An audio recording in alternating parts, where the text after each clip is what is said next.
Храпунова Алесія, вучаніца 9 Л класа сярэдняй школы нумар 40, імя Віталія Ілліча Крамко, горада Гродна.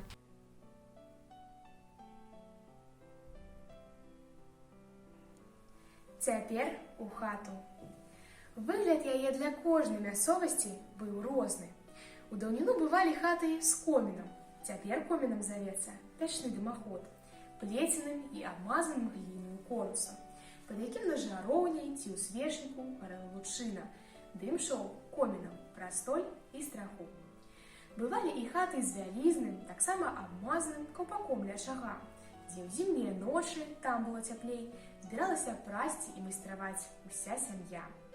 Ды і ў розных мясцовасцях хаты былі розныя. На 2 пакоі, 3 сцен і ўласная хата, на 2 пакоі з прыбудовамі і гэтак далей. Але найбольш тыповы выгляд быў такі. З 3 сцена, дзе летам елі і хто хацеў спалі зімой, і куды ўзімку бралі маладняк быдла, быў уваход у хату. Ля ўвахода справа быў мыцельнік, месца для мыцця посуду і кухонных рэчаў. Пасля печ. За печу па правай сцяне пол, нары. Пад полам складалі рэчы. Але ўжо тады замест пола часта стаялі шырокія ложкі, адзін завеску для гаспадара. Уздоўж астатніх 2 сцен ішлі шырокія лаўкі, часам з тканым налаўнікам. На іх сядзелі і ноччу маглі спаць, асабліва, калі бывалі госці. Часам гасцей маглі класці і пад лаўкі, залежна ад стану.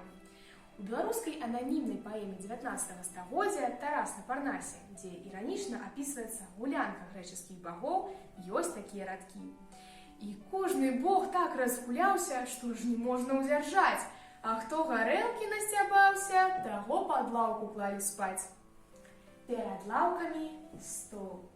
Заўсёды дужа белы, яго часта скрэблі нажом. Стол і лаўкі часцей за ўсё былі з тоўстых дубовых дошак. Ля той сценкі, дзе дзверы, стаялі куфры, і ўзімку гаспадыніны кросны.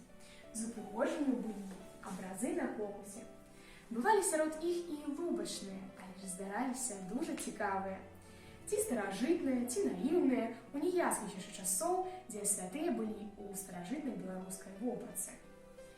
Асаблівым поспехам карыстаўся святы Юры, які забівае дракона, і святы Мікола за сваё сялянскае паходжанне, і за тое, што па беларускай легендзе уратаваў адзіную кабылку беднага мужика, якая заблукала ў лесе, не даў раздзерці ваўкам і памог ажарабіцца, а пасля прывёў гаспадару.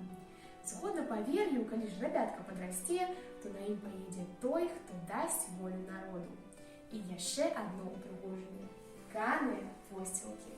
У шашачкі, у 6, 12, 24 ніты, чынаватыя і іншыя.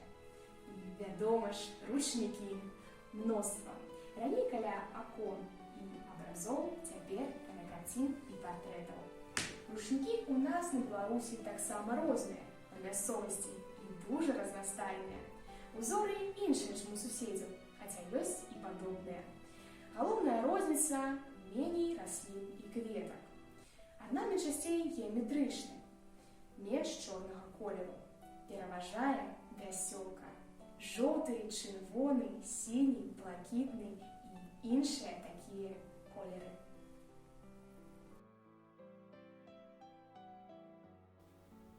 Дагарыў за брамай неба край, месяц паміж воблачкаў плыве, выйду зноў, як у мінулы май, басанож прайдуся па траве.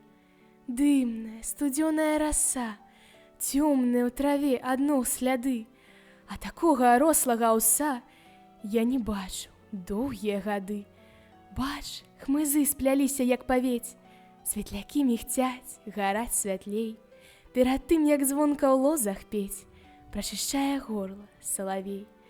Лашчыцца трава да босых ног, з дальніх паплавоў плыве ракой ледзь прыкметны, сумны халадок. Подых юні ходзячай маёй. Паімчаць за ёю наўздагон, хоць і схопіш, всё адно падман. Дзе каханне тых мінулых дзён? Весніх паркаў бэзавы туман, нават шкадаванні, Дзе яно? Зноў вясна, і жаль знікае зноў. Так губляюць пах перад вясной сохлыя сцябліны палыну. Ціха цмокае ў сне рака. О, як добра, як прыгожа жыць! Разка, як русалчына луска, на вадзе ад месяца гарыць.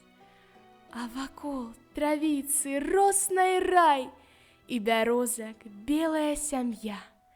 Мой чароўны беларускі край, бацькаўшчына светлая мая.